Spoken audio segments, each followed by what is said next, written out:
kita 2 kali lagi. Minggu depan terakhir, makanya materinya ada 3 bagian, makanya kita kejar sedikit.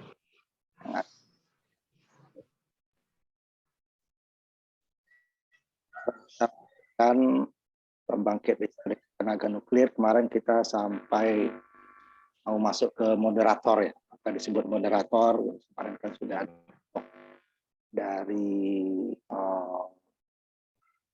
reaktornya ya. Kalau di luar reaktor ini dia sama dengan pembangkit listrik tenaga uap ya. Bedanya di sini di reaktornya yang membedakan antara pembangkit listrik tenaga uap dengan tenaga nuklir gitu ya. Nah, kemarin ini isinya dari reaktor itu, saya kembali sedikit ke atas. Nah, ini dia. Itu terdiri dari control rod atau tempat bahan nuklirnya ditaruh. Ya, jadi bahannya kemudian ada reflektor, ada moderator, ada ini vessel tempat yang tahan tekanan ya. Kemudian ini dari on ya, pelindung, ada pendingin. Nah, sekarang kita masuk ke moderator. Nah, kalau bahan bakar ini kemarin ya, moderatornya. Nah, jadi di dalam reaksi berantai dalam pembelahan sel ya, reaksi berantai dari neutron akan menghasilkan adalah neutron yang bergerak cepat. Gerak cepat itu jauh kurang efektif ya di dalam menyebabkan pembelahan dari inti sel dari uranium 235. Dan malah dia akan berusaha keluar dari reaktornya. Ini berbahaya nanti kan, ada sinar alfa, beta, gamma tadi. Nah, untuk meningkatkan manfaat dari neutron itu supaya dia pembelahan sel dari terjadi, maka kecepatannya itu dikurangi. Hal itu dilakukan dengan menambahkan neutron tadi yang bergerak cepat tadi dengan inti dari bahan lain yang lebih ringan ya. Kalau dia lebih berat nanti dia berhenti ya. Dia mengurangi kecepatannya, bukan membuat dia berhenti. Nah, dia tidak menangkap neutron tetapi mencari-berikannya sehingga kecepatannya akan berkurang. Nah, setiap dari tabrakan tersebut menyebabkan kehilangan energi. Sama juga ya, apapun yang bergerak ada akan menabrak sesuatu, dia kecepatannya akan ada yang berkurang ya, ada energi yang hilang. Nah, kecepatan neutron bergerak cepat berkurang, maka bahan itu yang disebut dengan moderator. Neutron lambat atau termoneutron tadi dihasilkan mudah untuk ditangkap oleh bahan bakar nuklir dan reaksi berantai berlangsung secara lancar. Tujuannya itu reaksi berantai tadi ya, reaksi berantai sehingga dia akan menghasilkan dari bahan reaksi yang awal tersebut dia akan berulang rantai ya panjang sampai suatu saat dia juga akan berkurang baru ditambah lagi dengan bahan nuklir tersebut. Nah, ini bahan-bahannya terdiri dari grafit atau air berat, banyak biasanya menggunakan air berat. Dia mirip dengan air tapi beda massa. Dan berilium. Ini yang biasanya digunakan untuk moderator. Memperlambat proses gerakan daripada neutron tadi ya. Tidak terlalu cepat.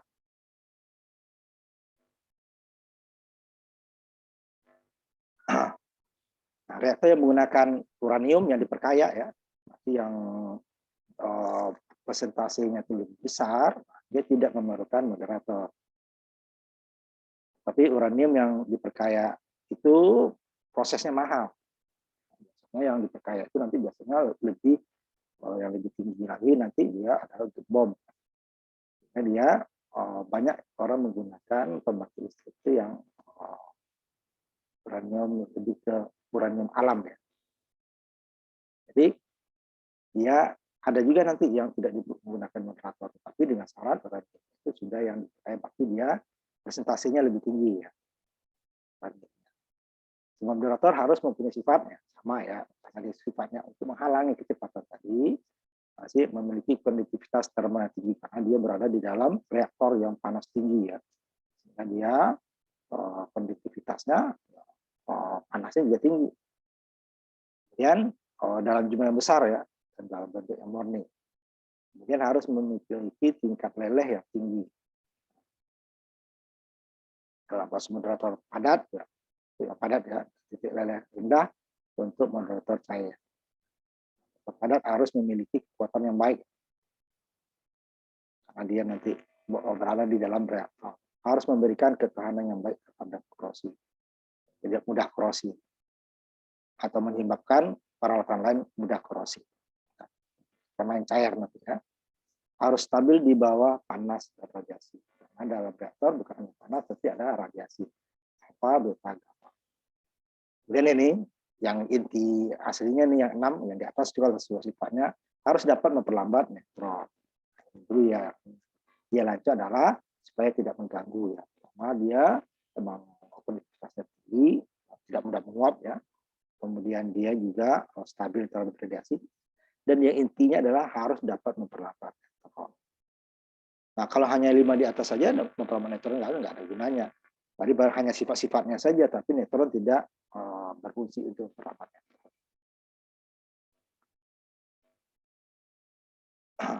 Kemudian rasio moderatingnya ini seperti yang terhadap beberapa jenis tadi ya, ada 4. Ada beryllium, karbon, heavy water, ini air berat ya, berat koordinasi, ini air biasa. Ini yang biasa digunakan jauh sekali kan, rasio 12.000 yang menggunakan. Ini yang air biasa kita ya, air biasa. Kemudian berat jenisnya dalam gram terhadap sentimeter kubik ya. Kalau H2O air biasa ya, ini dia adalah 1 ya, yang menurut dia 1 kilogram, 1 liternya itu sama dengan 1 kilogram. Nah, ini dia yang air biasa. Ini dia yang air berat D2O tadi 11. Ya, paling berat ya. Yang karbon tadi ini dia 1,65, kemudian beryllium 1,8. Ini makanya ini yang digunakan air berat tadi D2O. Heavy water atau air berat. Nah, ini yang banyak digunakan untuk moderator cair ya. Ini konstanta fisiknya tadi ya terhadap yang perbandingan nih antara air berat dengan air biasa. Ini dia sedikit kepadatannya ya di bawah 0,9. Density-nya kepadatannya ya pada saat 2 derajat Kelvin itu berarti pada saat 0 derajat ya. Dan temperatur punya ya, 276 tadi ya. 276 itu kan 0 derajat Kelvin. Celsiusnya berarti dia kemudian menguapnya ya kan? Menguapnya ini dia sama itu beda. Kemudian konstanta dielektriknya, karena perbedaannya juga tipis nanti ya. Kita lihat nanti beratnya nanti di ininya nanti antara berat air biasa dengan air biasa. Ini kontrol batang atau rod itu dia akan mengontrol dan mengoperasikan reaktor nuklir adalah ini yang membedakan ya daripada turun bahan nuklir fosil tadi atau minyak yang harus dipasok terus-menerus. Api bahan bakar berhenti dia berhenti, tapi di nuklir tidak. Nah, tentu diberi umpan terus-menerus ya untuk bahan bakar batu bara atau minyak jalan tunggu yang dikendalikan untuk umpan bahan bakar tadi udara dan campuran udara dan bahan bakar tadi ya. Sedangkan untuk reaktor nuklir mengandung bahan jadi dia bisa untuk mengoperasikannya selama beberapa bulan tanpa menambah bahan bakar tadi. Seperti bahan bakar, jadi habisnya dia tidak seperti bahan bakar minyak atau batu bara atau gas. Ya, cukup beberapa waktu dia ditambahkan. Dikonsumsi bahan bakar, ya, tidak ada reaktor tergantung daripada aliran dari neutron dan inti reaktor tadi ya. Karena dia karena reaksi berantainya tadi lah yang mengakibatkan nanti terjadinya panas. Nah, sehingga energi yang dihasilkan dari reaktor karena pembelahan bahan bakar nuklir selama reaksi berantai, bukan karena dia hilang ya, jadi dia pembelahan sel. yang mengakibatkan reaksi berantai. Nah, ya. Jadi dia karena begitu banyak ya, tidak dikontrol dari seluruh inti atau struktur sekitarnya bisa meleleh. Makanya diperlukan tadi adalah moderator salah satunya. Ini kalau tidak bisa dikontrol, dia bisa jadi bom, dia meledak. Seluruh inti atau struktur sekitar bisa meleleh dan produk pembelahan radioaktif tadi akan keluar dari reaktor sehingga mengakibatkan intinya terjadi radiasi di sekitar. Ini yang moderator tadi sifatnya. Menghindari, dia berusaha keluar. Ini berarti bahwa kita harus mengontrol dari perbuatan reaktor tersebut. Nah, ini cara pertama dengan cara dilakukan dengan batang kontrol rod tadi, atau batang kendali tadi. Jadi ini seperti silinder bulat ya, panjang, terbuat dari boron atau kadmium bahannya. Bata-bata ini dimasukkan ke dalam, keluar dari lubang reaktor. Jadi bisa ditarik, bisa dimasukkan. Jadi mereka akan menyerap lebih neutron dan meredam turun dari reaksi, dan penarikan mereka akan menyerap kurang dari neutron. Jadi sehingga waktu dimasukkan akan menambah reaksi, waktu dia turun ya, dan waktu dia ditarik keluar, berarti dia akan mengurangi. Pada saat ini tadi mulai banyak, susah dikontrol, maka dia ditarik ke atas.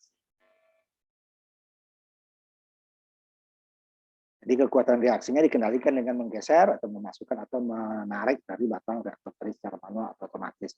Biasanya otomatis. Karena nanti pada suhunya makin naik, udah ditarik. Jadi karena dia masuk ke dalam reaktor juga, sifatnya sama dengan itu tadi. Dengan moderator yang harus memiliki sifat perpindahan panas yang memadai. Ya. Harus stabil di bawah panas dan reaksi. Karena dia masuk ke dalam reaktor ya. Harus tahan korosi. Makanya bahannya tadi terdiri dari bahannya itu ya. Bahan kontrol tadi. Ini dia. Bahan dari boron atau ini dulu sih Pak. Karena dia masuk juga. Kalau moderator tadi ya sama, moderator ya karena dia yang mengendalikan kecepatan tadi supaya dia tidak sampai keluar daripada reaktor ya, sifatnya yang kecepatannya tinggi tadi. Sehingga pada kecepatan tinggi juga dia tidak bisa, susah untuk dibelah. Nah, makanya dia. Nah, sedangkan kontrol rod ini batang di dalam tempat bahan nuklir itu berada, dia juga masuk ke dalam untuk supaya bahan nuklir itu bisa bereaksi dan dibelah. Tapi kalau dia kebanyakan, nanti dia juga akan mengakibatkan nanti panasnya berlebih dan susah dikontrol juga, sehingga dia ditarik. Nah, makanya karena dia berada di dalam reaktor, maka harus memiliki sifat-sifat tadi perpindahan panas yang memadai, harus stabil di bawah panas dan radiasi, harus tahan korosi, sama dengan yang tadi ya. So, tadi tidak menyebabkan korosi kalau moderator, kalau ini dia harus tahan korosi. Tadi masuk dalam moderator juga nih. Harus kuat dan dapat meletup reaktor ketika di bawah semua kondisi waktu dia ditarik dan masukkan tadi ya. Jadi tidak ada celah untuk keluar. Luas penampangnya cukup untuk penyerapan karena dia perlu penyerapan daripada bahan nuklir. Dan reflektor. Tadi dari awal kemarin ya kita bawa dari reaksi tadi dia akan berusaha keluar daripada reaktor. Walaupun tadi sebagian sudah dicegah kecepatannya dengan moderator. Makanya dia perlu reflektor pada dinding itu dipantulkan. Neutron yang dihasilkan selama proses pembelahan tadi dia akan diserap sebagian oleh batang bahan bakar, kemudian oleh moderator, ya dingin atau bahan struktur lainnya. Nah, bagian-bagian yang tidak terserap karena tidak 100% itu terserap. Ada aja yang lolos gitu ya, moderator atau dingin atau dari struktur lainnya. Nah, ini dia reflektor. Neutron tidak terserap tadi akan mencoba untuk meninggalkan inti reaktor. Dan tidak kembali.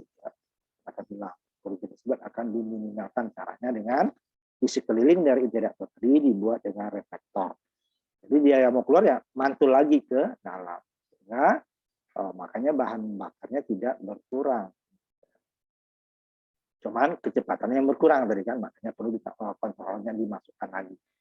Saat reaksinya sudah berkurang, maka ditambah lagi. Tapi kecepatannya tinggi dari satu sisi, kita mencegah tadi kecepatannya tinggi tadi ya. Nah, tapi karena dia kalau kecepatan tinggi tidak terkendali, makanya dicegah. Tapi dengan beradanya dia moderator, pendingin, dan reflektor ini, ya dia nyatanya akan berkurang ya, sehingga dia bertambah. Ini dia yang lolos daripada moderator atau pendingin atau syukurannya dia dikembalikan, dipantulkan kembali oleh reflektor. Nah, dia dipasang di sekelilingnya.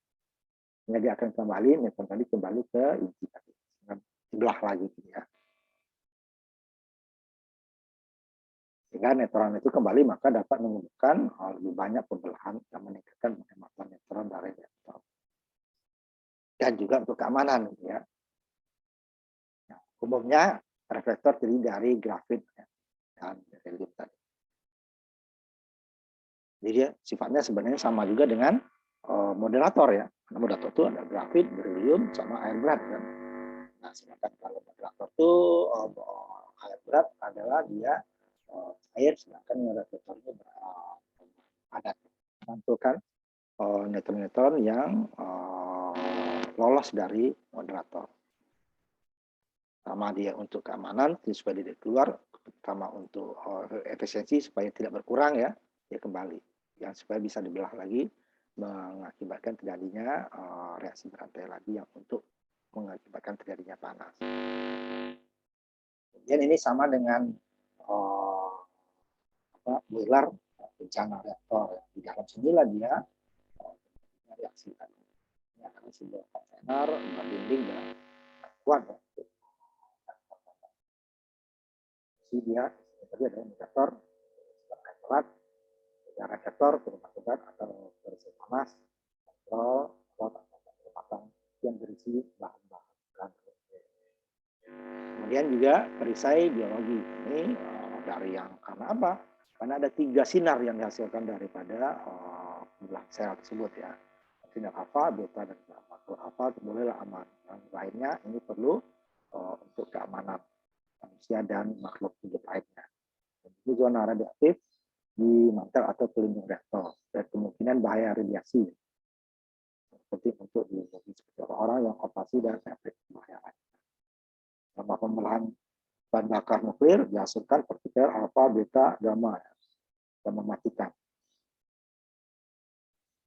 Sinarnya semua sinar alfa, reaksi, partikel sinar alfa, B. Ini benar ini. Partikel beta dan benar ya.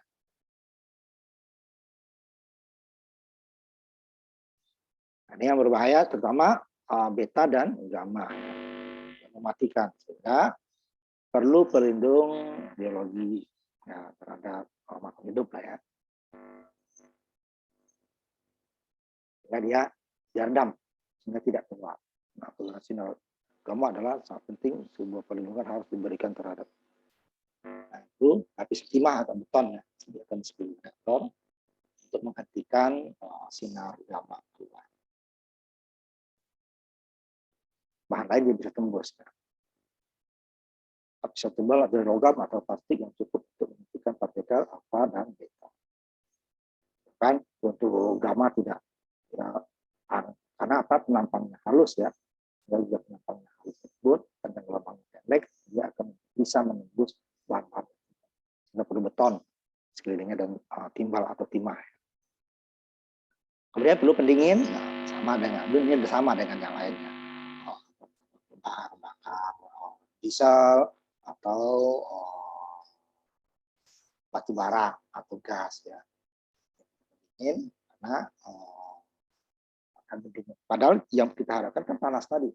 Makin panas dapat energi yang tinggi. Tapi kemampuan material untuk menampung panasnya juga terbatas.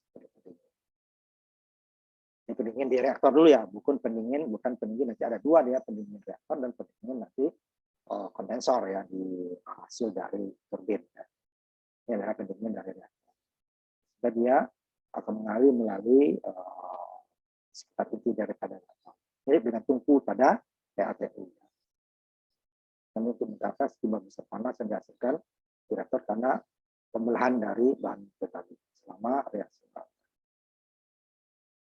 Yang baik akan meningkatkan panas ke media lain ya, ya akan menurunkan panas baru panas tadi akan dikirimkan ke turbin dari setelah masuk ke boiler. Pendingin digunakan harus stabil di bawah kondisi panas. Tidak menguap juga ya. Ya dia perlu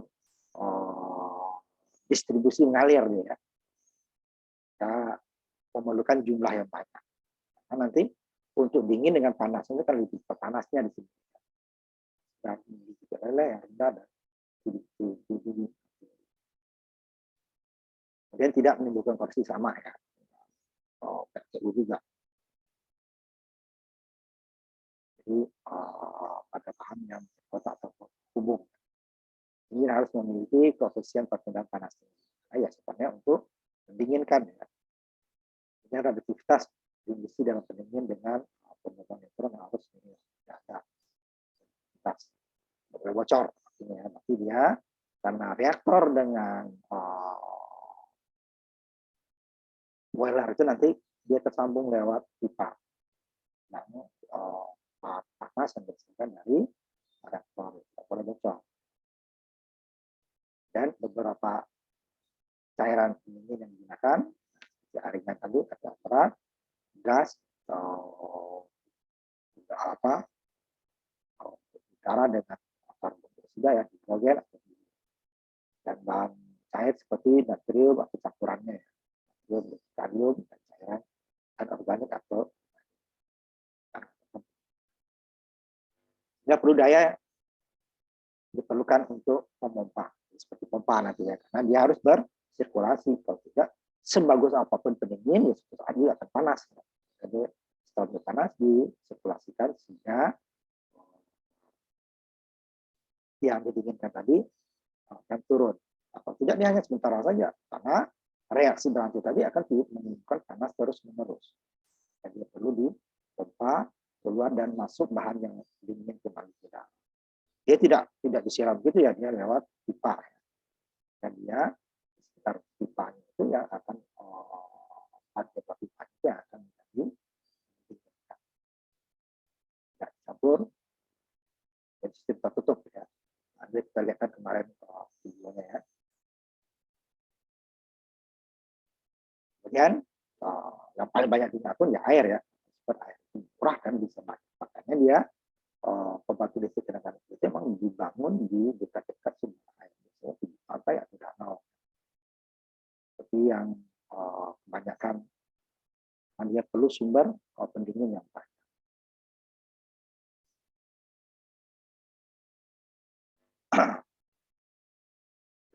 Titik-titiknya rendah ya, 100 Celcius yang begitu pada tekanan atmosfer ya.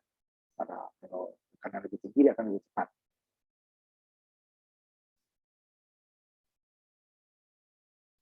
Ini harus disimpan pada tekanan tinggi, tetap dalam keadaan cair sampai untuk mencapai efisiensi transfer panas.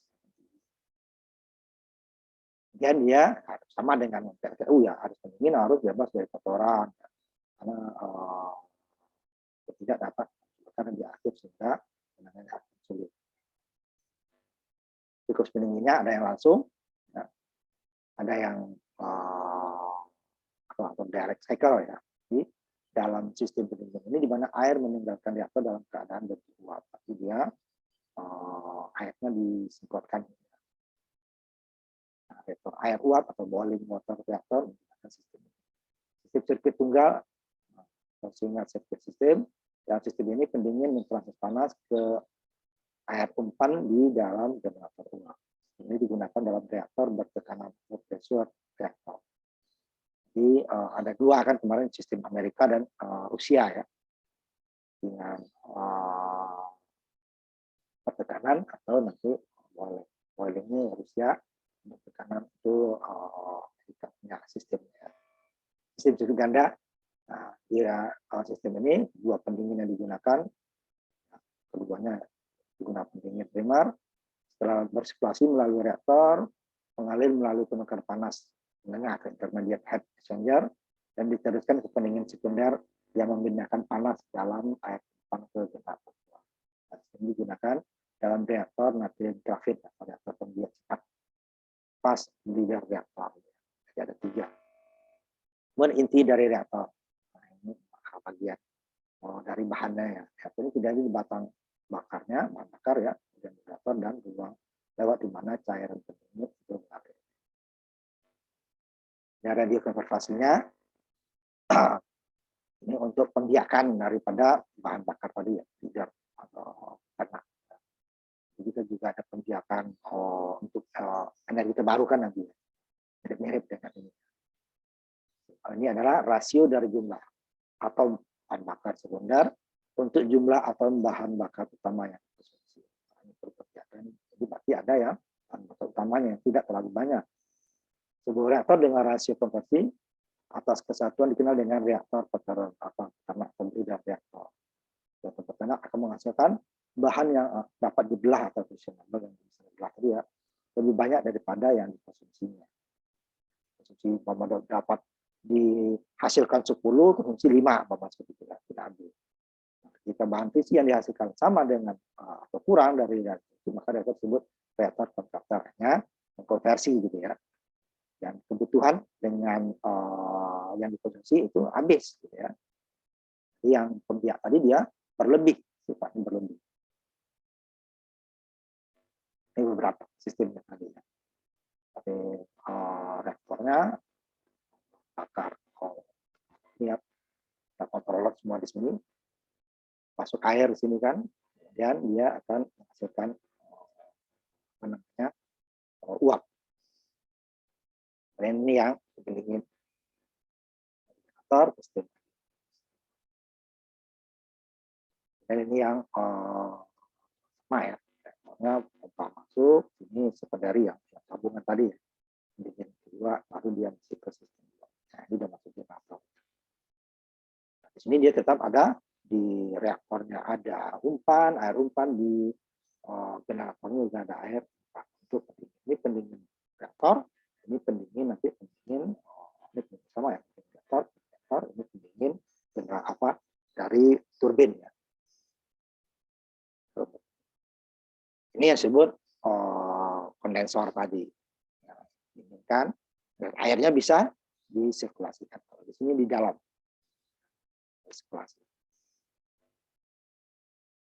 Jadi aliran neutron ini yang inti tadi ya. Neutron adalah ukuran dari intensitas dari radiasi.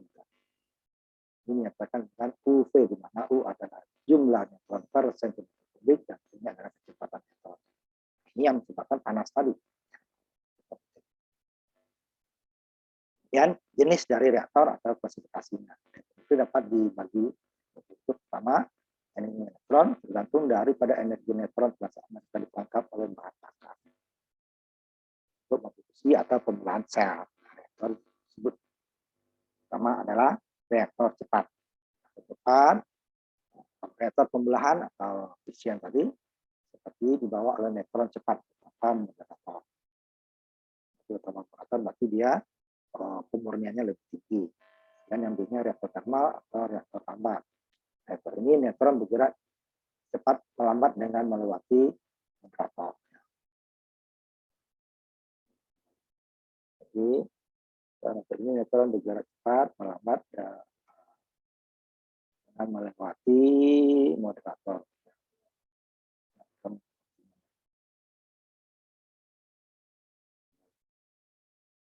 Dan melewati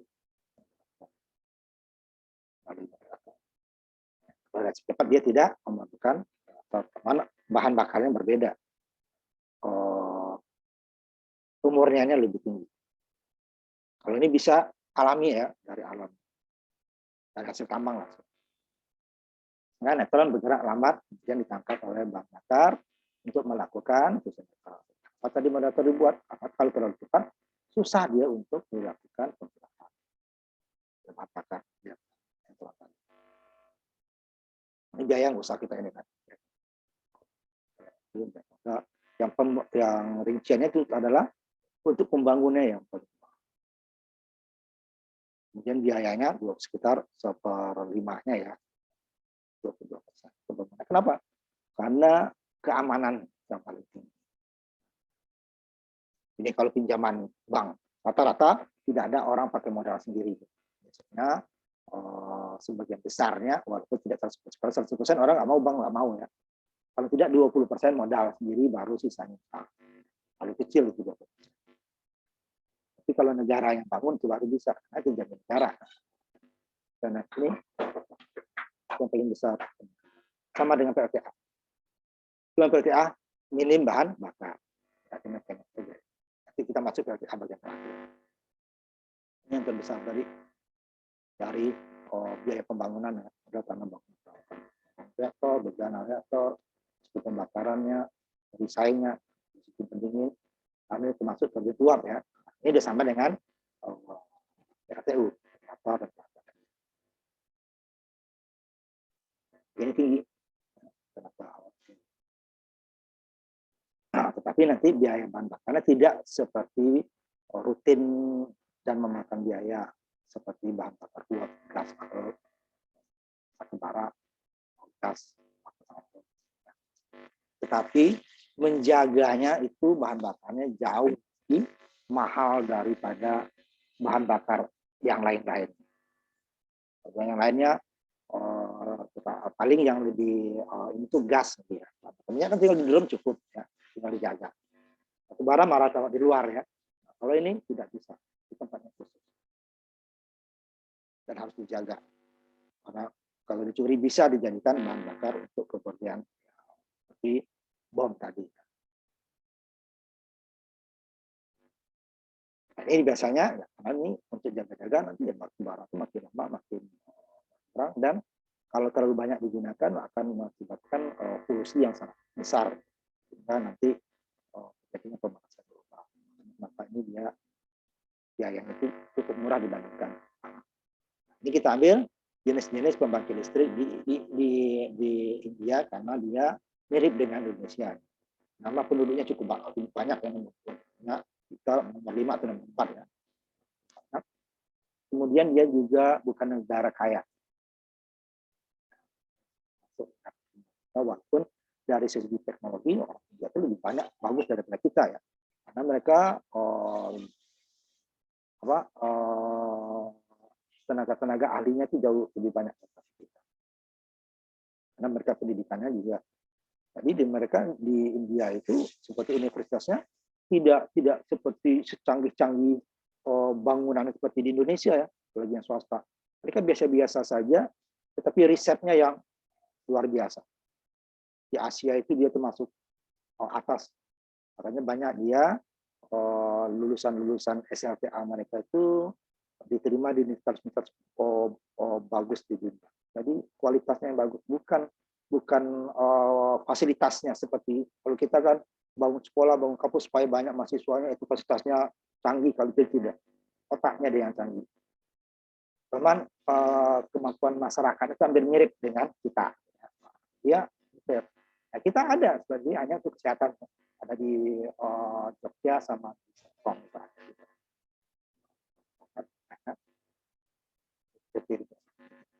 Ya, maka saya ambil ya, kalau Cina agak beda dengan kita ya. Ya, ekonomi terkuat di dunia sekarang. Dia ini ekonominya ya ada yang bersama lagi.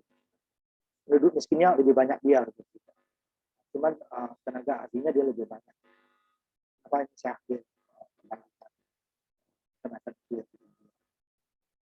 Dan dia juga dua-duanya menggunakan ya, untuk PLN dan juga untuk bom. Nah itu bom itu karena masalah politik, karena dia bersaing bermusuhan dengan Cina bikin dia pasti bikin. Dia juga bermusuhan dengan Pakistan, nah dia bikin pasti Pakistan. Sambil yang dia. Sama dia di Parapur, dengan 200 megawatt. Ini uranium yang diperkaya, berarti dia kemudiannya lebih tinggi, tidak terlalu diperlukan banyak faktor.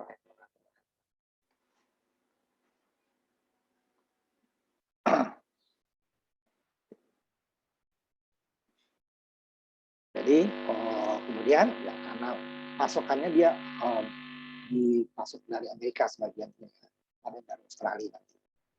Itu menghemat siklus bahan bakar, mengingat ketidakpastian pasokan uranium dan diperkaya di Amerika Serikat. Jadi dia diperkayanya di luar, karena proses pemakaian itu emang dibatasi oleh negara tertentu. Nah, ya kalau terlalu tinggi nanti dia bisa jadi bom tadi ya, dia bisa jadi bom. Dan juga ya. Dan bisa didaur ulang nanti. Ulangnya paling bagus Prancis. Ya. Kemudian Rana Pratap Sagar ya, ini dibangun juga 200 megawatt. Ini yang menggunakan, kalau tadi yang diperkaya, cuma pasokan dari luar ya. Ini dia uranium alam. Pemerkayaan apa? Pemrosesannya tidak terlalu tinggi, sehingga dia memerlukan air berat. Dua-duanya sama-sama sebenarnya. Uranium yang tidak diperkaya itu tidak memerlukan air berat. Nah, berat itu perlu juga industrinya ya. Uranium alam, nah ini dia memerlukan air berat. Ini juga perlu industrinya. Dua-duanya memerlukan pemrosesan ya. Kemudian ini sama. Yang kedua, Rana Pratap Sagar dengan Kalpaham ya, itu dia sama menggunakan uranium alam dengan kapasitas yang sedikit lebih besar, 200 megawatt, dia 300 megawatt. Bakarnya alam lagi ya. Nah, ini dia sudah seperti saya bilang tadi, dia itu mereka industrinya ya, teknologinya ya cukup maju ya, sehingga dia dalam pembangkit listriknya itu 80 hampir 90% ya berada dia udah bikin sendiri. Walaupun awal-awalnya dulu impor. Ini dari Amerika awalnya ya. Kemudian mulai alami kenapa dia sudah membangun pabrik air berat ya, untuk moderatornya. Kemudian berkembang lagi, sudah menggunakan sebagian besar peralatannya hanya bagian-bagian tertentu dari biasanya reaktor ya. Kalau generator, turbin mereka sudah bikin sendiri. Karena India itu sudah bisa bikin mesin sendiri ya. Kita ada dulu kan mesin bajanya dari India kan, motor, mobil ya, sudah mesinnya dari sendiri. Kalau di Indonesia pabriknya ada pabrik mobil, tapi itu teknologinya semuanya dari Jepang, Eropa. Tidak ada yang blok mesin itu yang Indonesia. Dulu sudah ada rencana, cuman karena Krismon dulu itu yang Tex Mahfud dulu ya, dia sudah mau bikin mesin itu. Akhirnya ada. Ya sudah. Beberapa peralatan saja. Kemudian PLTN Narora sama ini dia lebih tinggi lagi, bisa sampai 500 megawatt nanti dikembangkan. Ya 2 reaktor dari sisi dia. Kemudian ditaruh akan Kanada. Kerjasamanya ya Kanada.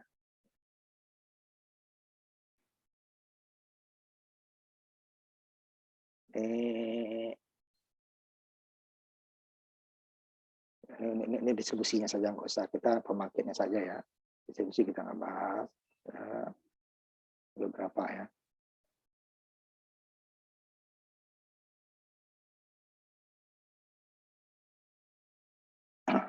Ini hanya sistem, berupa sistem untuk kontrol pendinginnya, kontrol bahan bakarnya, gitu ya. Ini nggak usah Departemen Tenaga Atomnya, Nah, dia sudah mulai, dia membangun apa nantinya untuk air berat ya. Apa yang air berat?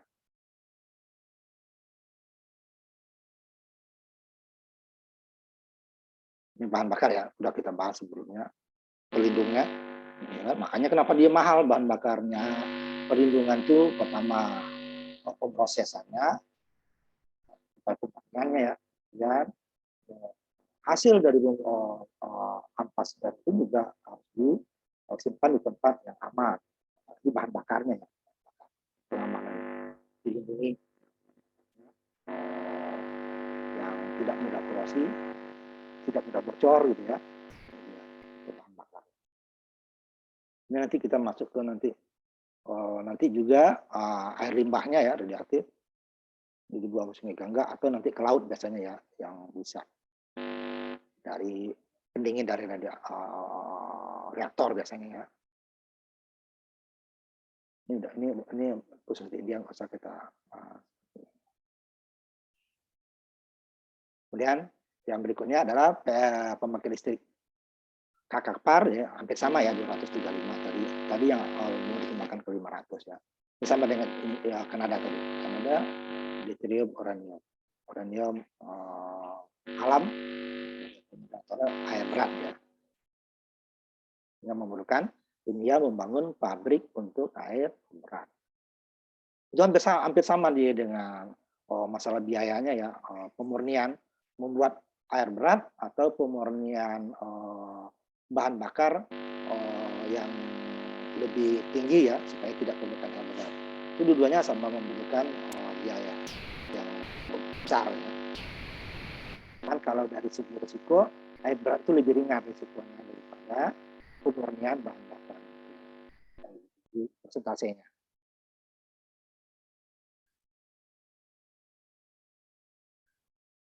Dia kemudian aturnya besar. Kemudian yang keenamnya adalah PLTN Kaiga. Hampir sama ya, 235 megawatt. Yang satu aja yang 500.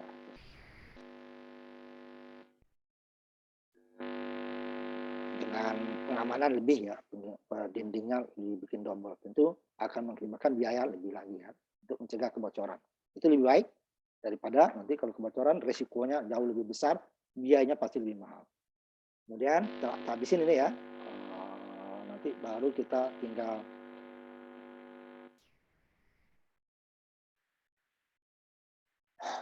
PLTA nanti ya. Ini dia, sebentar saya dulu. Pak, suaranya kekecilan Pak. Tadi. Bentar ya, ini yang bagian C-nya ya.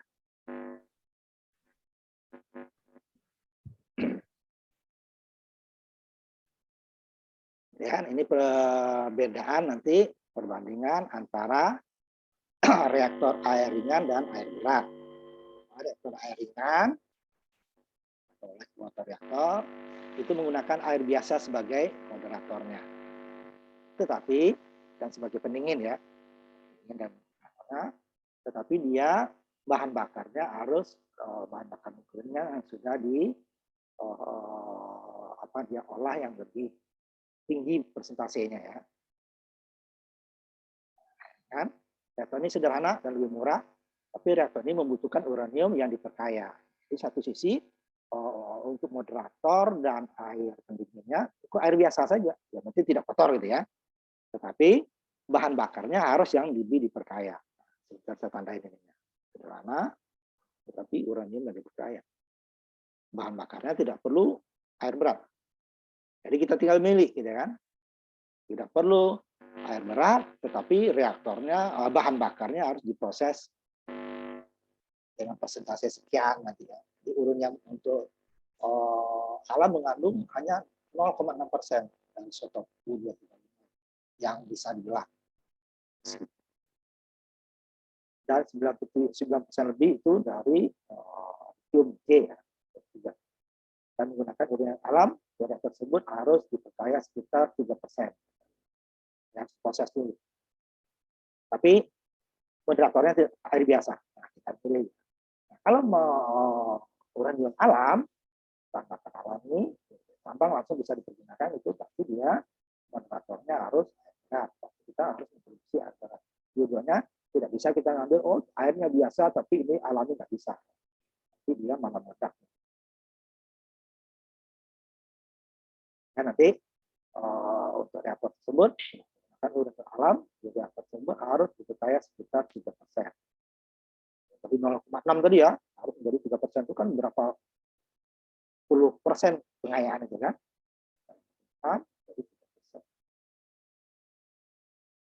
3%. Kalau 10 kali lipat, berarti kan 1000 kali, jadi 6, berarti kan 500 kali, 500%. Dan 0,6 sampai 3%. pengayaannya. Sehingga diperlukan investasi yang biaya lebih tinggi. Tapi kalau kita menggunakan air berat, nah air beratnya yang perlu diproses.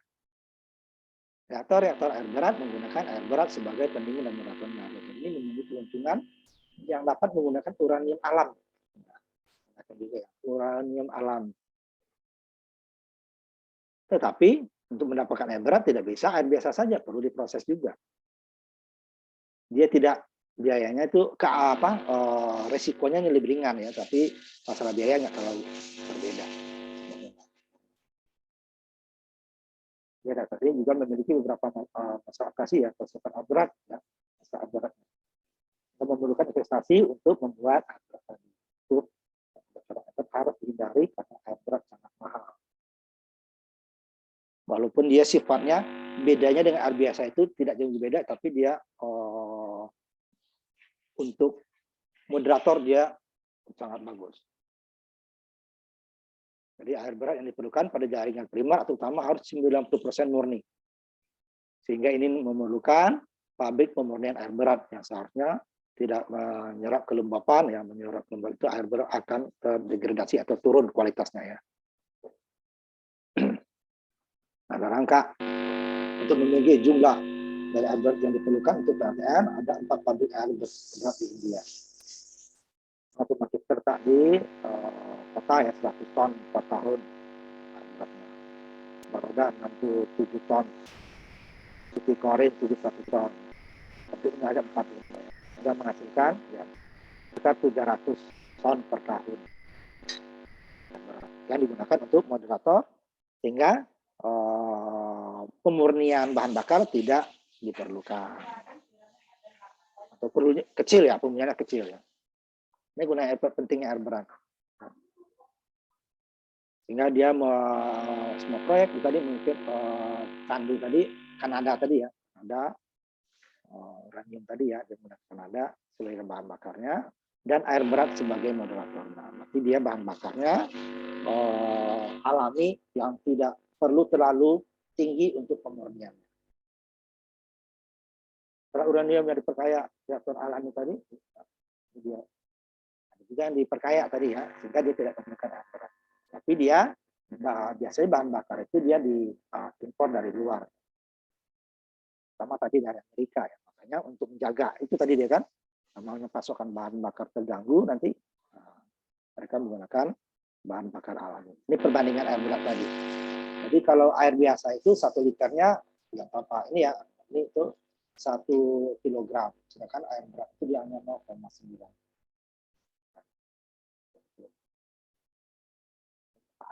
Perbandingan dari fisik ya. Rumusnya D2O. Tandanya kalau air tadi 1 gram per sentimeter kubik, lalu dia lebih ya 1,1. Titik leburnya 3,8 derajat Celcius, titik didihnya 101. Kalau air biasa kan 100 derajat yang didih. Di air berat memiliki isotop H2. Oke. Biasa sebagian besar didominasi oleh molekul dengan atom H1. Karena intinya memiliki 1 proton, perlu memiliki tambahan neutron pada intinya. Maka neutron tadi yang itu apa? Menahan, kan? Air berat itu fungsinya untuk menahan kecepatan dari sel tadi kan, supaya mudah dibelah. Kalau kecepatannya tinggi, susah untuk dibelah. Jadi perlu tahan. Ini yang di India tadi. Jadi reaktornya sampai 12 megawatt membutuhkan 220 ton air berat awalnya ya, startnya itu. Kemudian untuk regulernya 18 sampai 24. Seperlimanya 10%-nya ya, setiap tahun. Maka dia tadi hanya 300 ton per tahun. Nah, tapi kalau untuk awalnya kan awal start ya, startnya. Kemudian baru ini yang bersirkulasi sekitar 1/8 ya. 1/8 sampai 1/10. Tapi dia kan banyak punya, bukan satu gitu ya. Makanya kita mahal. Makanya dia masih sebagian pakai air berat, sebagian tidak.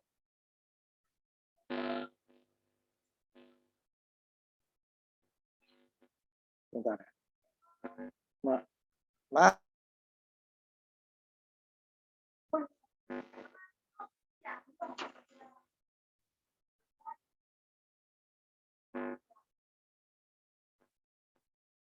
Sedangkan dia total per tahunnya hanya 300 kan, makanya dia tidak bisa semua pembangkit PLTN-nya ada 6 tadi ya, 6 atau 7 pembangkitnya yang menggunakan air berat. Makanya masih ada pemurnian bahan bakar yang biasanya masih impor lagi ya.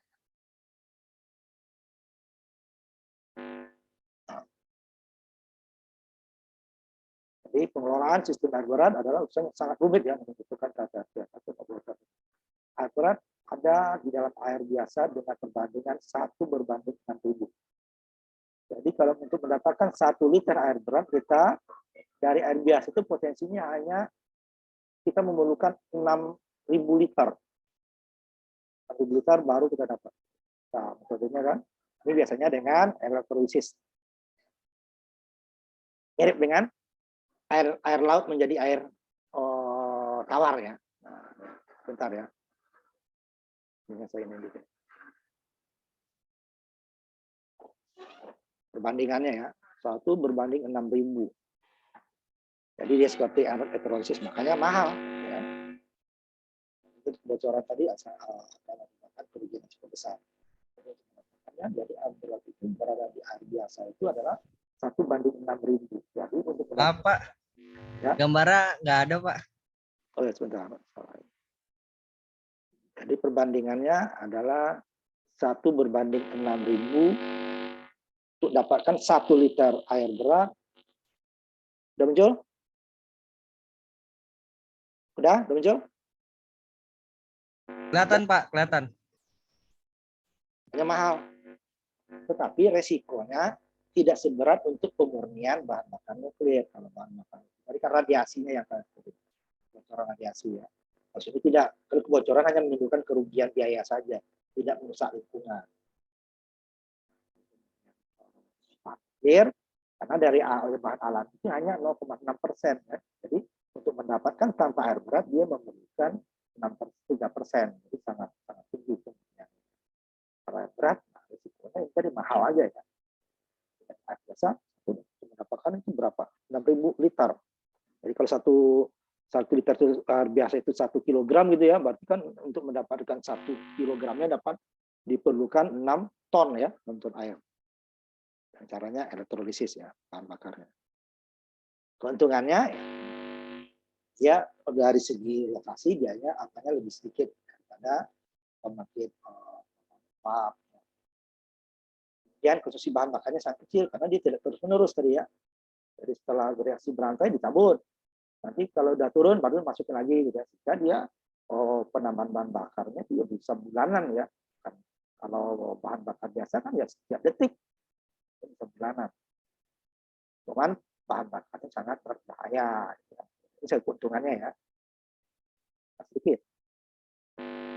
Kemudian keandalan operasi karena meningkatnya teknologi tadi ya. Keamanan juga meningkat. Tapi namanya kebocoran ke alam gitu ya itu ada ya. Walaupun makanya sekarang untuk pembangkit itu kan makanya biayanya mahal tadi di atas 90% untuk biaya pembangunannya kan masuk materialnya ya baik operator ya lebih dari 90%. Nah, ini termasuk keamanan tadi. Dia tidak dipengaruhi oleh bahan bakar itu ukurannya sangat kecil dibandingkan bahan bakar yang lain. Sangat berbahaya dan keamanannya harus juga sangat ketat berbanding terbalik dengan bahan bakar lain. Jadi dia cocok untuk penggunaan listrik yang besar ya. Kalau dia skala kecil rugi bahan pembangunannya ya. Bahan bakar. Itu faktor tentunya bisa sampai hampir sama ya. Faktor 4 atau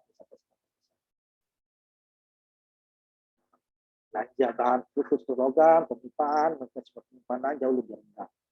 Tapi untuk keamanannya, bara ya, maka perlu yang puas besar.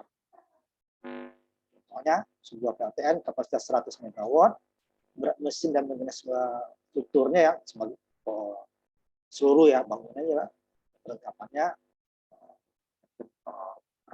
tembok, dan masih hampir 70 ton, ya. 200 ton, atau 500 ton. Sedangkan untuk pembangkit batu bara itu diperlukan untuk 100 megawatt juga, untuk masing-masing pemancing batu, segala macam batu, tembok ya. Itu yang tadi 700 ton, ini jadi 2.700. Yang 200 ton untuk yang lainnya 1.200. Ya, sampai 1.000 masing-masing 1.500. Berkali-kali lipat. Jadi mana kapasitasnya jauh lebih besar ya, untuk mendapatkan listrik yang sama. Tetapi untuk keamanannya itu jauh lebih tinggi, kualitas bahannya jauh lebih tinggi daripada PLTU. Kemudian wilayah untuk luasnya ya, untuk PLTN untuk 100 megawatt itu dibutuhkan hanya 5 hektar. Sedangkan untuk PLTU 3 kali lipatnya 15. Kemudian ini dibandingkan PLTU ya tidak memiliki sejumlah air besar, tapi dia cukup tetap, makanya dibangun di pinggir pantai atau di dekat danau. Kemudiannya tadi di awal lebih tinggi dibandingkan PLTN. PLTN untuk berbagai kondisi beban ya, jadi dia untuk beban yang besar, yang kecil dia tidak. Ini yang paling berisiko di antara pembangkit. Limbah radioaktif. Ini penanganannya harus sangat hati-hati dan memberikan tempat yang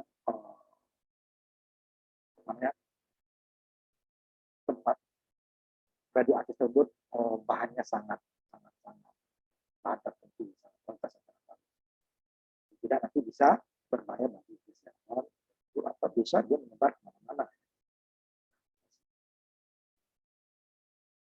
Termasuk limbah juga pembuangannya kepada cair, biasanya kalau cair itu dia ke laut,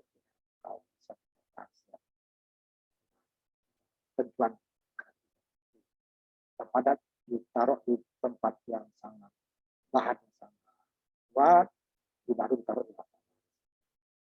Itu yang tidak bisa diolah lagi ya, biasanya akan di recycle ya, diolah lagi, walaupun dia tidak dapat bahan yang sama, tapi masih bisa digunakan. Hasil pengolahan terakhir itu nggak bisa diolah lagi limbah. Tapi kalau dari pembangkitnya itu masih bisa diolah.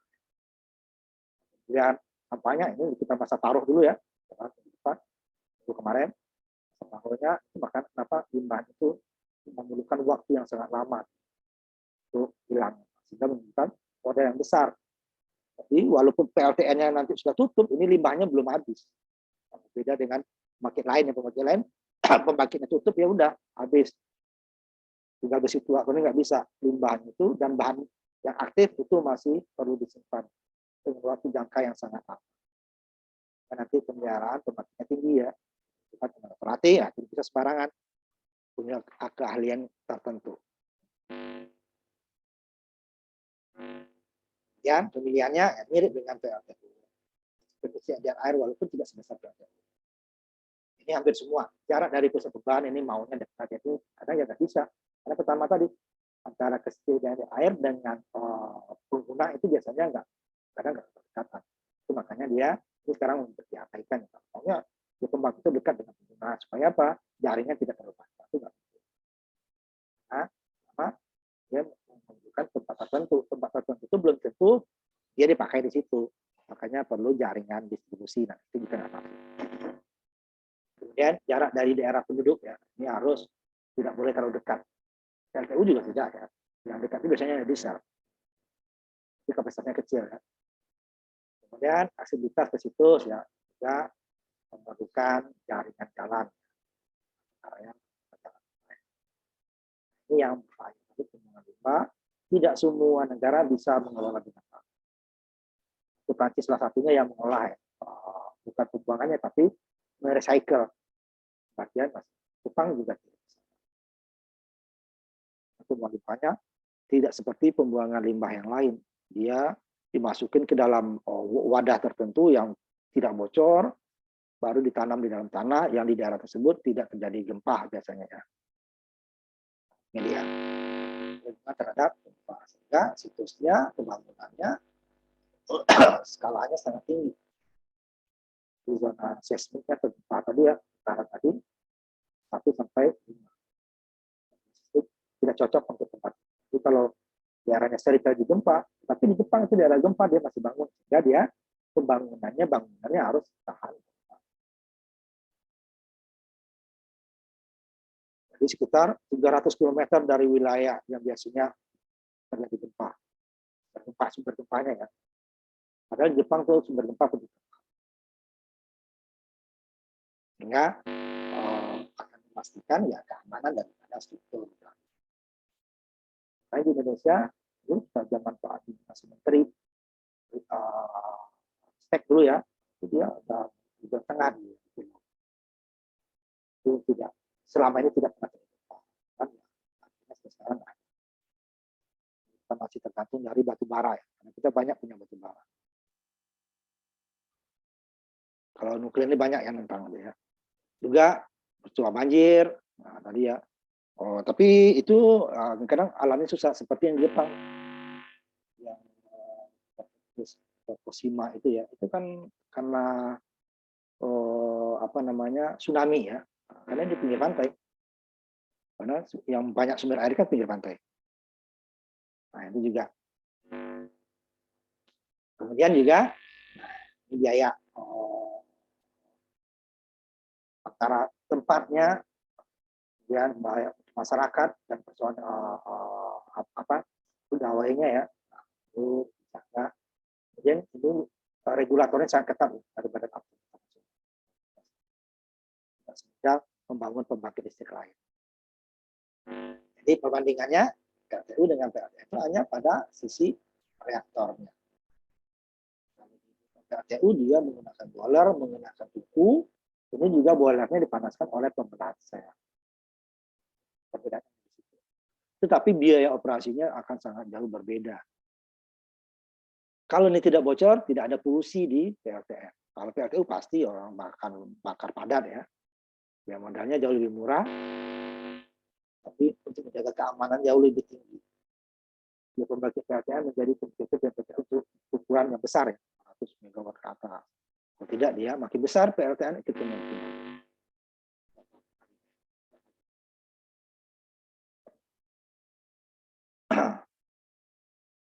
Pengganda tadi ya. Nah, kenapa dia makin besar itu makin K adalah penggandanya tadi, faktor penggandanya multiplikasi efeknya ya, tingkat laju produksi dari neutron, P-nya, tingkat gabungan penyerapan neutron dan tingkat kebocoran neutron. Nah, yang ini yang harus dibuat sekecil mungkin kalau bisa nol. Bocoran nanti terjadi radiasi di minimal di sekitar pembangkit. Nah, K1 menunjukkan reaksi berantai akan terus pada tingkat stabil. Kalau bisa di 1 menunjukkan bahwa reaksi berantai akan bertambah. Nah, ini bisa menyebabkan ledakan. K kecil di 1 reaksi akan mati di bawah. Nah, tapi kan susah kita dapatkan juga biasanya K-nya itu mendekati 1, lama-lama juga kurang, makanya dia perlu ditambah bahan bakar. Mungkin dia akan sama dengan 1. Sama dengan 1 bahan bakar tidak perlu kita tambah.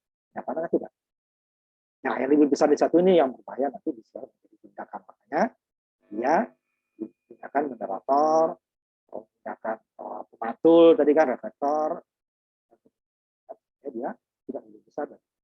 Tapi ya, yang 1 dia tidak mungkin sama dengan 1. Artinya akan mengecil dari 1. Makanya perlu penambahan. Tapi tidak setiap saat. Ini yang tadi, yang pengayaan uranium jika dia tidak menggunakan air berat. Perlu. Tapi dalam berhasil karat hanya bersih 0,71 sampai 0,6. Itu untuk mendapatkannya di kisaran 3% tadi kan, perlu dipercaya. Ini beberapa caranya, difusi gas, tidak perlu kita rinci ya, yang kimia nih, untuk mendapatkan pemurnian yang 0,7 tadi sampai minimal 3% tadi ya. Nah, kalau untuk bahan nuklir itu lebih tinggi lagi ya, mendekati 90% lebih, dan bahannya besar. Pertama difusi gas, pada prinsip bahwa difusi akan penetrasi molekul gas untuk berat molekul yang diberikan melalui penghalang berpori ya, atau semacam filter daripada molekul gas yang lebih berat, sehingga dia akan kesaring nanti. Ini dari aslinya nih. Kemudian metode diffusi termal panas ya, termal. Jadi dari beberapa konsentrasi digunakan ya cairan uranium fluorid 6 diisi dengan ruang antara 2 pipa ya. Nah, nanti pasti kalau panas ada penguapan ya. Tidak ada magnet pada penerimanya. Kemudian metode elektromagnetik yang ketiga. Cara magnet. Itu ketika ia bergerak pada kecepatan yang sama sepanjang garis lurus dalam arah yang bersama, ini di pelajaran medan magnet ya. Lalu magnet menarik oleh gaya tegak lurus. Gayanya, ionnya, kecepatannya, kuat medan, masa R dari pada ion, hingga kita dapatkan ini gaya yang dihasilkan. Jadi sentripetal namanya. Jadi ada lagi yang sentrifugal bergerak putar juga ya. Itu biasanya untuk cenderung untuk bahan bom nanti ya, berputar cepat ya. Nah, ini yang ditakutin kalau pemurnian ini negara tertentu bisa memurnikan lebih tinggi karena bisa mereka membuat bom. Tinggal yang susah itu nanti adalah pemicunya ya, kontrol pemicu. Tidak bom kalau tanpa pemicunya itu ya, bom meledaknya nggak bisa diatur, suka-suka dia ya. Nah, pemicunya itu yang mahal juga. Walaupun kita bisa memurnikan sampai 100% dan 99% gitu ya, dengan bahan yang cukup, belum tentu kita bisa bikin bom atom. Karena nanti ada pemicunya, macam saklar lah itu ya, itu tidak semudah bom biasa. Nah, itu yang banyak dijual. Nah, ini yang sebut tadi sentrifugal tadi, centrifugation, yang berputar itu ya. Kata-kata campuran dua gas, memukul, bergerak dengan kecepatan tinggi ya, ini sentrifugal tadi. Nah, ini Iran salah satunya gunakan ini. Yang bekerja 24 jam untuk pemurnian uranium tadi. Kemudian pengontrolan daya reaktor yang dilepaskan pada suhu reaktor sebanding dengan jumlah mol yang terbelah per satu mol itu masalah kimia itu ya. Banding dengan kecepatan itu dapat dikendalikan dengan menggeser bataran kontrol. Kalau dia udah lebih, udah kontrol ditarik. Secara otomatis tentu dia langsung berlebih ditarik. Sehingga bahan bakarnya tidak setiap saat dipergunakan. Ini kontrol daya itu dia. Jadi sederhana daripada pembangkit listrik termal. Sederhana, hanya narik doang kok. Tidak masuk dia ke dalam reaktor, udah tidak terbelah dia. Karena bahan bakarnya sudah terbelah tadi akan bereaksi secara berantai. Yang diharapkan tadi kecepatannya ya K-nya sampai dengan 1 yang tadi itu nggak mungkin, itu kan dia pasti lebih atau kurang. Lebih berbahaya, makanya digunakan K tadi. Nah, kalau K1 nggak perlu tambah-tambah bahan bakarnya. Karena dia reaksinya akan stabil, bereaksi terus, berarti kan panas terus. Nah, karena reaksi tersebut tidak bisa sama dengan terus menerus, makanya dia menggunakan biasa lebih besar, sehingga digunakan moderator, sehingga nanti dia akan berkurang. Nah, pada saat dia berkurang baru ditambah lagi. Kemudian kalau masalah ekonomian masih ada debatable, ada yang debat ya ini lebih mahal karena keamanannya yang lebih mahal. Keamanan bahan bakar dan limbahnya. Nah, kalau dari bahan bakarnya sendiri lebih jauh limbah dari bahan bakar lain. Dia tidak setiap saat dipakai. Makanya awal kemarin saya cerita bahwa pembangkit nuklir kapal induk Amerika dan kapal selam itu hanya sekali ditaruh sampai kapal itu pensiun. Maka setelah pensiun pun bahan bakar masih bisa masih dijaga, tidak menjadikan radiasi. Cuman untuk menjaga keamanan perlu kan semua energi nuklir benar ya.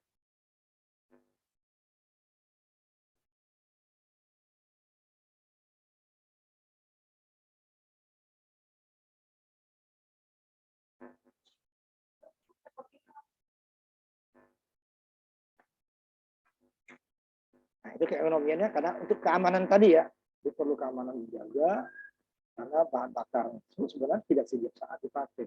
Karena bangunannya, pengolahan bahan bakarnya, pengolahan kalau pakai moderator tadi, moderatornya, air moderator, air berat ya, kemudian limbahnya, Nah, kan kalau dia tidak bocor, dia tidak akan mengakibatkan polusi. Dan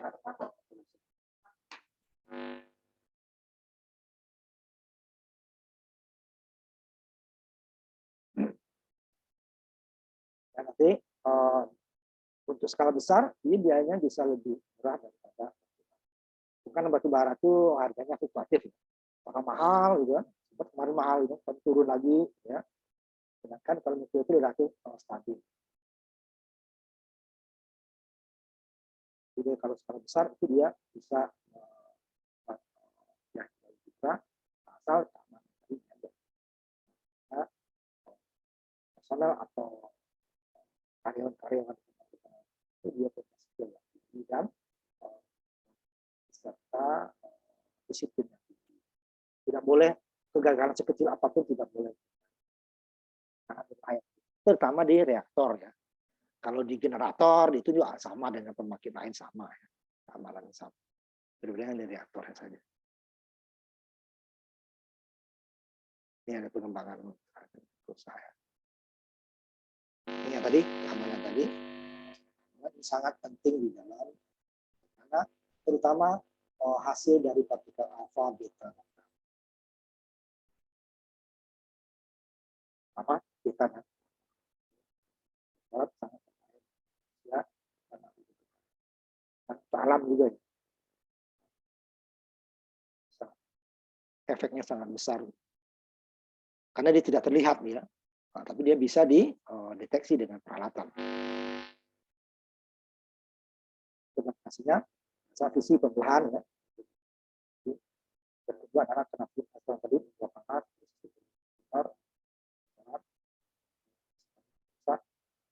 dua kombinasi udara kerusakan dan cangkok. Bisa lebih dari lingkungan sekitarnya, bisa kemana-mana. Untuk keamanan data tadi harus terletak jauh dari tempat manusia. Kualitas konstruksinya harus sangat-sangat standar. Air limbahnya harus dimurnikan lagi, baru dibuang ke dia. Kalau dimurnikannya harus tinggi ya, besar.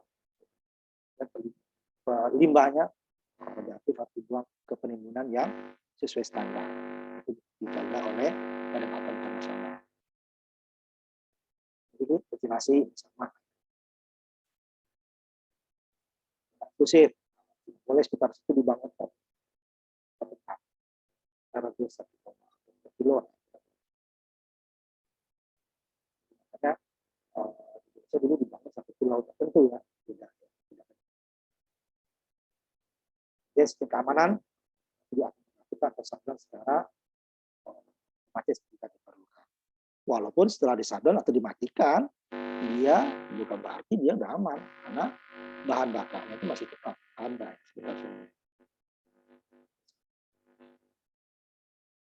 Walaupun sudah disadon atau dimatikan ya, dia tetap saja belum bisa ditinggal begitu saja, tetap dipelihara, ya, tetap dijaga. Dengan keselamatan yang biasa dibangun untuk sehingga operasinya normal.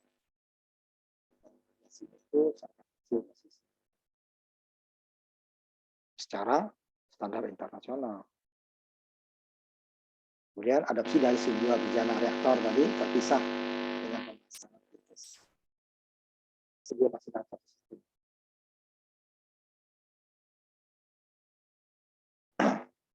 Kemudian ya bangunan yang tahan. Walaupun dia dibangun untuk daerah-daerah yang tidak udah tidak terjadi gempa, tapi namanya alam kan, ya, pada skala tertentu ya. Kemudian pemeriksaan berkala, nah, itu, ya, sebenarnya itu sama, apapun pembangkitnya sama, tapi ini lebih tinggi lagi karena kemungkinan kebocoran radioaktif tadi itu kadang tidak terdeteksi, nah, lingkungan tetap diperiksa lebih daripada pembangkit lainnya. Ini limbah tadi, nah, limbah dibuang, walaupun ada dari limbah tersebut yang masih bisa diproses lagi. Ya. Prosesannya juga Prancis salah satu negara yang Jepang saja ngirimnya ke Prancis. Ada standarnya internasional. Tidak bisa untuk kita saja. Masalah reaktornya sebenarnya. Yang lain-lainnya itu sama dengan PLTU. Malah dia tidak menghasilkan debu segala macam, asap, debu ada. Dia ada badan yang regulasinya seperti dari yang macam-macam tertentu yang semua bersandar ke Badan Atom Internasional.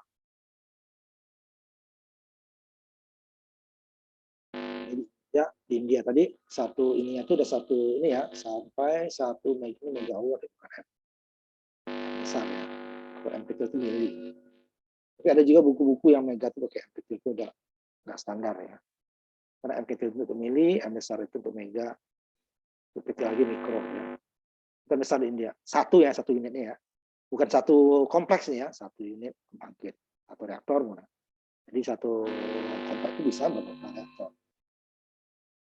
Dan ini dosis radiasinya tidak boleh melebihi yang terbuang ke udara ya, 100 mg per batas 1 kilo. Standarnya sangat tinggi, sangat tinggi.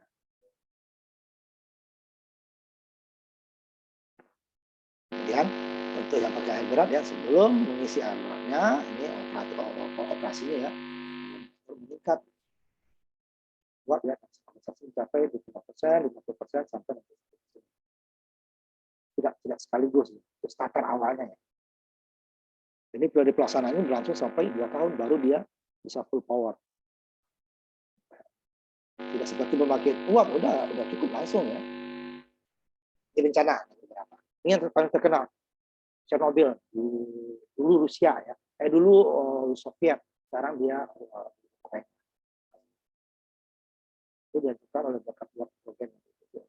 Ini sebenarnya tidak ada sensor yang mengindikasikan, cuman operatornya berpikir masalah uang ya, mematikan kita listrik nggak dapat duit, ya. Lebih parah. Juga mengakibatkan nanti akibat radiasi ribuan mil persegi terkontaminasi. Ribuan mil, 1 mil itu lebih dari 1 kilo ya. Nah, tadi kalau di Indonesia hanya 1,6 kilo udah boleh. Ini di Amerika, di Maryland. Kan yang dengan biaya sampai 1,5 miliar. 1 miliar dolar saja itu 14 triliun ya. Bisa 20 triliun lebih untuk pembersihan biayanya. Itu belum lagi yang orang sakitnya itu kan susah untuk dihitung. Amerika 79, Chernobyl itu 86. Nah, Amerika tidak. Tapi sampai sekarang Amerika itu adalah negara terbesar akan pembentuk nuklir. Yang usah cerita mainan. Pembersihannya, yang Chernobyl tadinya di Ukraina sekarang itu dia di Soviet. Itu memiliki 4 reaktor. Jadi kan dia tadi 501 reaktor ya. Oh, kalau 500 itu 2000 enggak, itu 2 giga. Sampai 1 giga. Udah. Nah, ya. Sudah ada peringatan sebenarnya.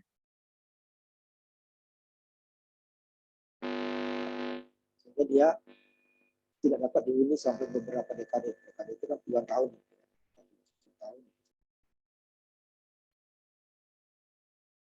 Akibat kalau terjadinya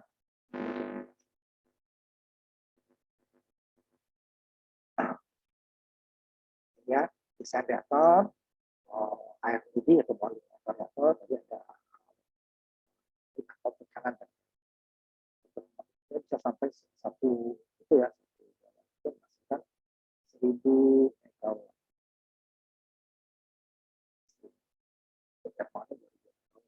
Panasnya ya, ini yang jadi listrik. Dari batang uranium, jumlah batangnya 800.000 batang. Yang terdiri dari uranium dan plutonium. Karena 211 batang boron. Grafit 10 batang untuk itunya ya, moderatornya nanti. Dia radiator tadi, inti grafit tadi udah sama ya. Reflektor, pengatur batang, menambah atau mengurangi aliran neutron, pengatur teratur panas, pendingin tadi ya, dan moderator. Itu kalau menggunakan air berat. Kalau yang tidak menggunakan air berat langsung ya.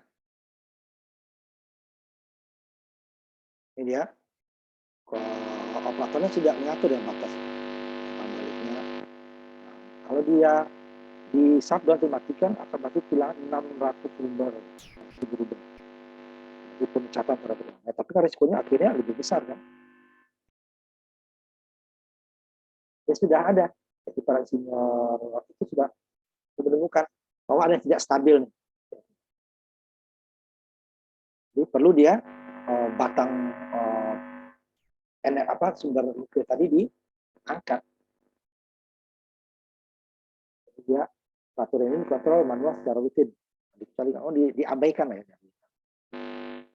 Ini nanti akan menyebabkan bencana besar itu ya. Itu dulu terkenal. Sehingga terjadi pemindahan.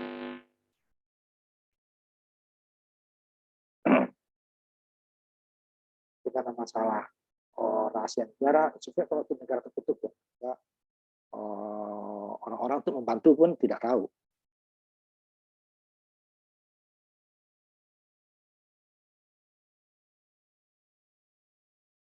Jadi masalahnya tadi, yang pertama ini performa mahasiswa tidak bereaksi cukup cepat. Biasanya sekarang tidak menggunakan komputer semua, manusia itu hanya memonitor dari layar kontrol. Bersemua listrik sekarang.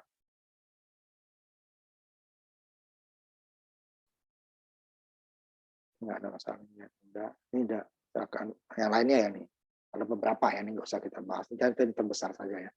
Nah itulah pembangkit nuklir yang kita bahas. Minggu depan kita masuk ke pembangkit terakhir adalah PLTA air. Yang paling nomor 2 sebenarnya ya setelah uap itu. Cuman untuk menambah PLTA ini susah karena dia lokasi sungai dan bendungan itu terbatas. Kalau batu bara, uap, diesel atau PLTN itu lebih mudah. Kalau PLTA itu memang udah alam yang memberikan sungai yang sumber air yang bisa dibuat kalau itu jadi nggak ada tinggal didam ya. Nah, tapi kalau sumber air nggak ada mau diapakan? Tidak semua negara semua tempat bisa. Tapi kalau PLTU seperti ayam itu ada sumber buat kampung. Dan tidak tahu bisa pinggir pantai bisa. Sedangkan PLTA tidak bisa pinggir pantai karena membentuk hubungan laut. Ini yang terakhir nanti kita bahas. Sekaligus saja nanti ya.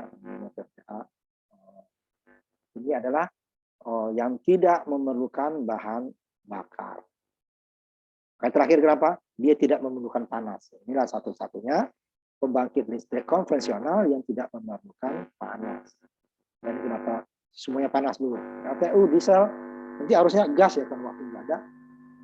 Itu semuanya panas. Kan?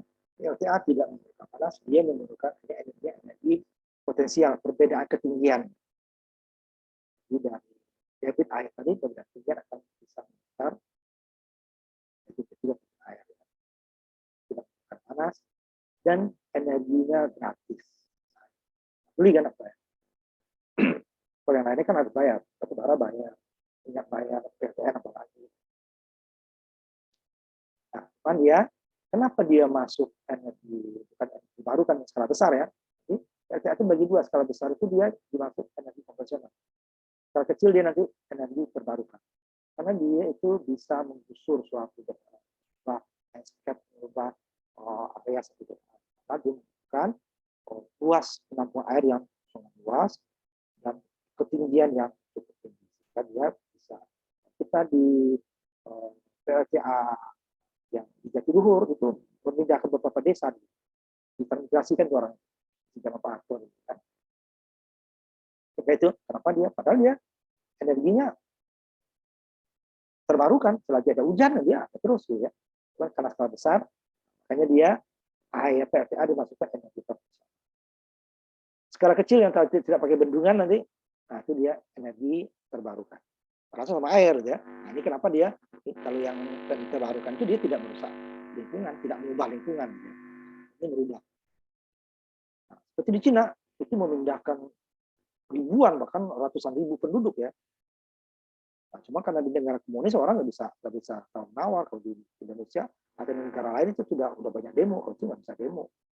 Karena undang-undangnya seperti itu, kalau untuk kebutuhan negara tidak bisa, harus didahulukan.